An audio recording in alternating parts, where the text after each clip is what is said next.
folks, and welcome to the OceanState Cuisine. In today's video, we're going to be making one of my favorite all-time dishes, baked lasagna. This is a dish that I'm really noted for between my family and friends. I make this a couple of times per year. And today, I'd like to share this recipe with you folks. So let's get started. One thing about lasagna is that it does call for quite a few steps and a lot of ingredients, as we see here.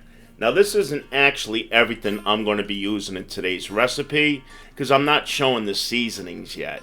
The seasonings I'm going to show you folks as the video progresses. So now let's go over the ingredients in today's dish. Starting in the front, we have a pound of ground beef, and then next to that I have a pound of ground sausage. I either use hot sausage or regular sausage. I try to avoid using sweet sausage. Now, if you do like a sweeter taste in lasagna, then by all means use sweet sausage. And then starting on the left-hand side, we have in the cup right there, we have some diced onion. And then behind the diced onion, I have a box of oven-ready lasagna noodles. Now the difference with these kind of noodles is there is no boiling involved. You just take them out of the box, put them in the pan, and that's pretty much it. The reason why I like using these kind of noodles is because the ingredients really clings to these noodles. They're not wet where the ingredients will slide off. And then next to the noodles, we have some minced garlic. And then behind the minced garlic, I'm actually using some jar sauce for today's recipe. The sauce to me is not the main focus in lasagna because we have the gooey cheese, we have all the meat that's inside of it. So that adds a lot of flavor also. We're not just getting the flavor from the actual sauce. I do have a video of my homemade pasta sauce. You could eliminate the meats that I used in that video, and I will add the link to that video at the end of this video and also in the description panel of today's video. And then next we have a bag of mozzarella shredded cheese, and then a whole egg, and then we also have some sliced provolone cheese from the deli. Next to that we have ricotta cheese. And then behind the ricotta cheese, we have a bottle of red wine. And again, the seasonings I will be using, I will show you as I progress through the video. So the first thing we're going to do is get a large skillet. We're going to put this on the range, and we're going to put it on medium to medium-high heat. And we want to bring up the temperature a bit, but not too high, because once we add the olive oil, we don't want it to burn. So as we could see right here, I'm adding my olive oil, and we are going to wait for this to heat up a bit. And we just want to spread that oil out to coat the bottom of the pan. And first goes in the diced onion. And when you're sauteing diced onion, again, you don't want the heat too high, but you don't want it too low either. You just want to hear that nice fine sizzle. And then next we want to add some salt to the onion. This is called sweating the onion. It releases the flavors and the oils within the onion. And then we're going to hit it with some ground black pepper. And then we just want to stir this around a bit and cook our onions for a couple of minutes, as we see right here.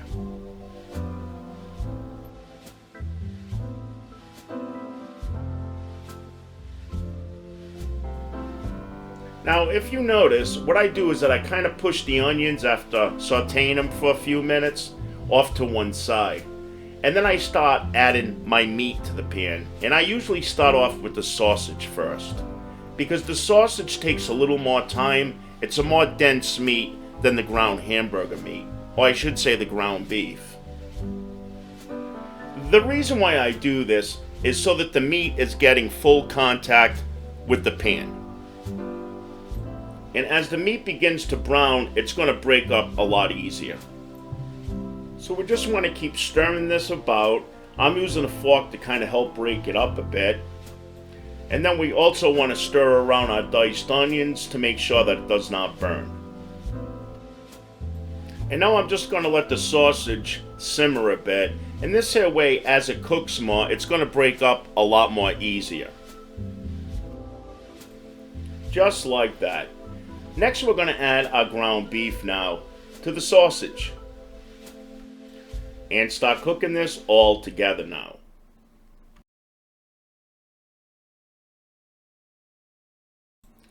And then next what I'm going to start doing now is mixing everything together. So we're going to mix in now the diced onion. And then we're just going to keep stirring it every now and then and cook this until the meat is pretty much all fully cooked. And now we're starting to get a little bit of color, and now I'm going to start seasoning up the meat mixture. Now the sausage, as we know, already comes fully seasoned, but the ground beef does not. And this is actually going to add the flavors in the lasagna also. So we're going to hit it with some ground pepper and some salt. It's during this stage that we add most of the seasoning. Now we're going to hit it with some oregano. You don't want to use too much. I'm just going to give it a couple of sprinkles, and that should do it. But we definitely want to get that taste of that oregano in our lasagna. And now I'm going to add some fresh dried basil to this. If you have the fresh basil, that's even better. If you do not have the oregano or the basil, Italian season will do just fine. Now we want this to continue cooking and giving it a nice stir every now and then. And then next we're going to add the garlic. I love using minced garlic out of the jar. You just have to use just a tad more. But if you're using clove garlic here, I'd say about 3 to 4 cloves, finely diced. And then we're just going to give this a nice stir to make sure that everything is well blended.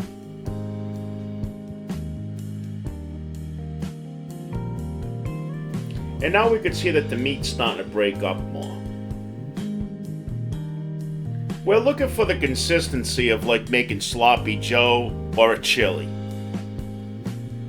And now we're going to add the love, the red wine. This stuff adds great flavor to the overall dish. And I'm using maybe about a cup's worth. And again, I'm using the total of 2 pounds of meat. Now the moisture that we see, all the juices in the bottom of the pan, I am not going to drain this. Plus it's going to add great flavor to the lasagna, and it's going to add some moisture for the noodles that we're using, seeing these are non-boiled noodles. Now next I'm going to start adding the tomato sauce. When it comes to adding the tomato sauce, I don't add a lot. The reason being is because what happens if you add too much moisture to your lasagna? When you go to scoop it out of the pan, it's just going to run all over the place, and all you're going to be left with is just a mess. If you ever bought a box of frozen lasagna and you went to eat it, it's pretty much just all runny sauce and noodles. We don't want that in our lasagna. We want each layer to be noticeable. So just eye the amount like I'm using right here. You could always add more sauce later on to the individual serving of each person's lasagna. Next, it's time to work with the ricotta cheese. And a piece of advice here, you got to be very careful that the knife does not slip. But if you pass the side of the container with the tip of your knife and make a little hole, it makes the cheese slide right out like we see right here. If you're not comfortable doing this, just use a large spoon. I used to make a hole on the bottom of the container that's sticking up on the top right now, but that piece of plastic's very hard, and that piece of plastic can get into the cheese. And I'm using a large container of ricotta cheese and then also a small container. And then next I'm just going to mix these together, blend them well.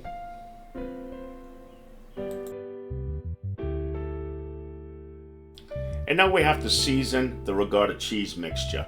So first we're going to use some salt and some pepper. Ricotta cheese isn't packed with a lot of flavor, so that's why you want to definitely add some seasonings to this. And then next we're going to use some garlic powder and also some onion powder.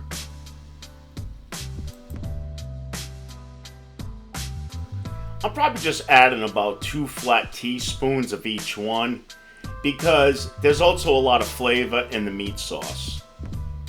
Now this really gives it added flavor, Parmesan cheese. So we're going to give it a good amount of Parmesan cheese.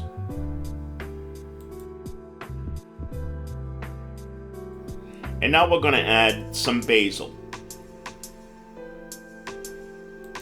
Dry basil is probably the best for this mixture right here because it just blends in well. Oregano can be pretty strong, so I'm not using that in the ricotta cheese. I'm just using that in the meat mixture. And then I'm going to hit it with some parsley flakes. And now for the amount that I'm using 1 large egg. The reason why we use egg in ricotta cheese a lot of times is because it makes it smoother, but it makes as a binder. It makes it where once we add it to pasta dishes, it's not just going to ooze all over the place. And then finally we're just going to mix everything well. And here's our ricotta cheese, all well blended and done. And now it's time to assemble our lasagna.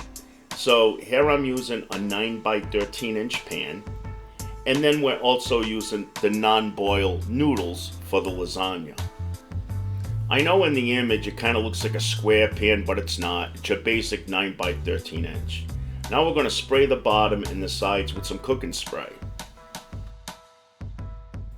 And to help with the lasagna not to stick to the bottom, you want to add some of the meat sauce to the bottom of the pan, just like this. Not too much because we want to save most of it for the actual layers of the lasagna. We're just looking to add enough to keep the noodles off from the base of the pan.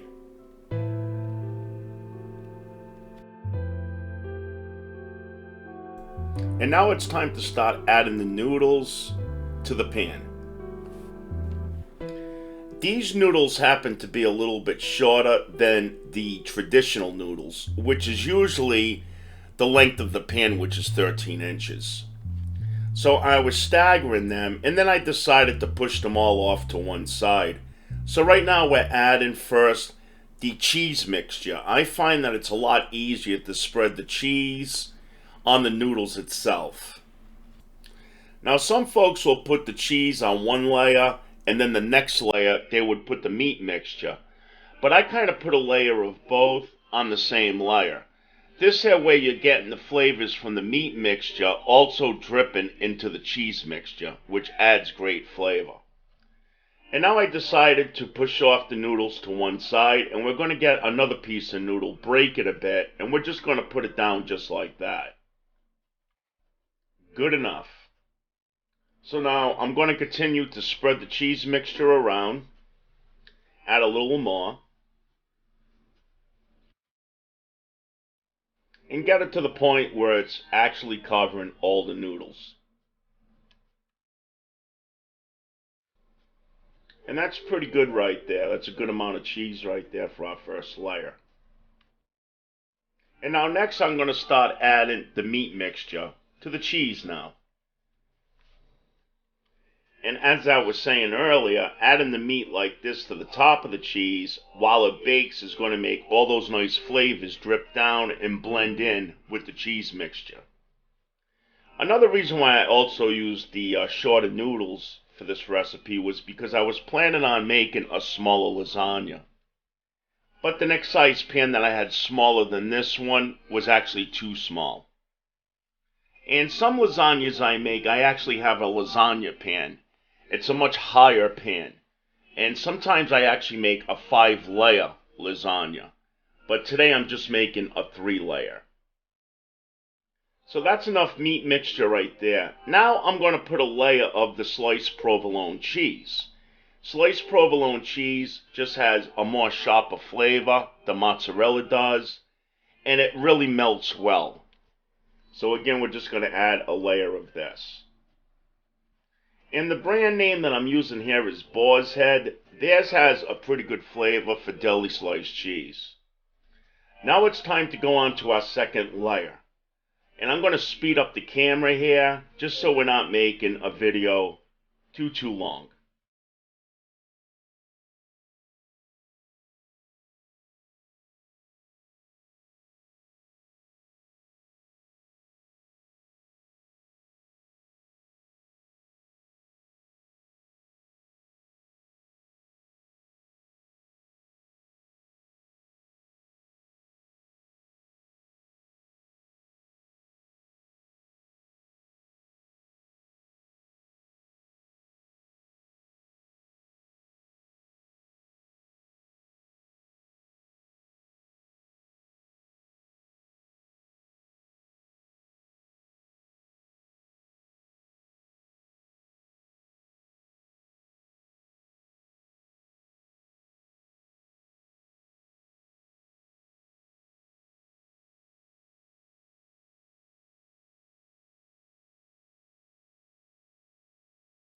So in the last layer, I did use everything but the provolone cheese.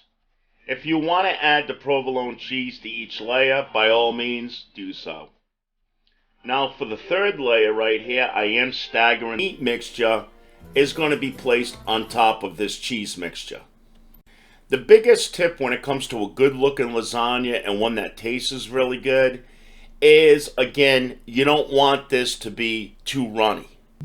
But then you also don't want it to be too dry.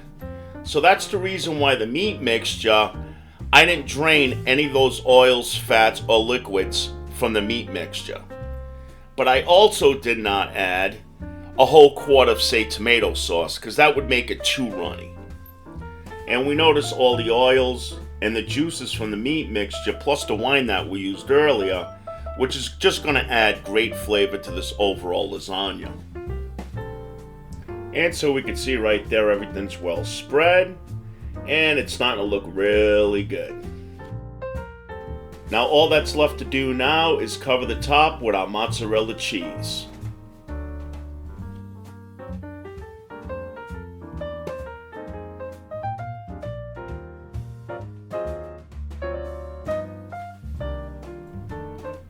Now if you notice me pressing on this right here, you want to do this very, very lightly.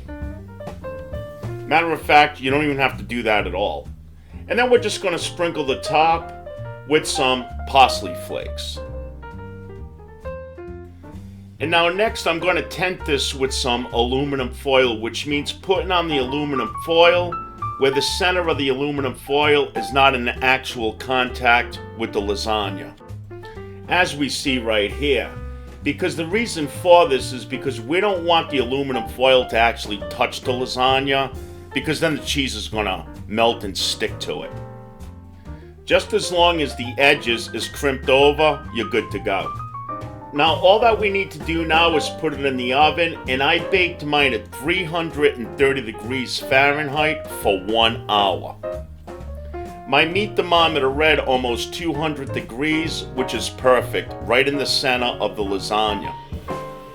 And then I remove the lasagna from the oven. I turn up the oven to 350 degrees, and I uncover it, and then I put it back in the oven for about another additional 20 minutes until the top starts to get some color.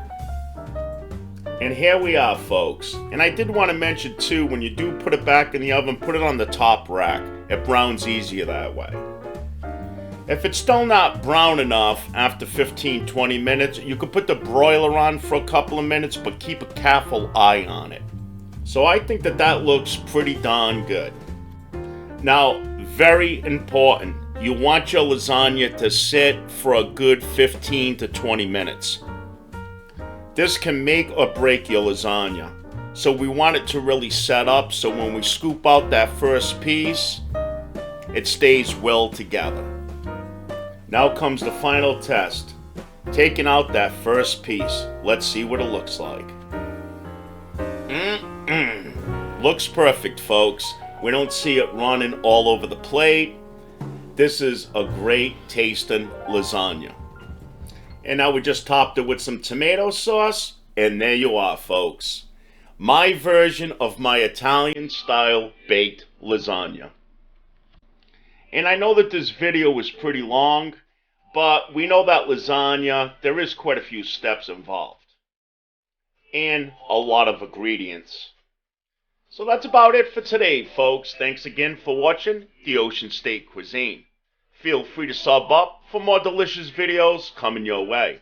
And comment down below because we love to hear from you. And until the next time, you guys have yourself a great day. Take care. Bye-bye.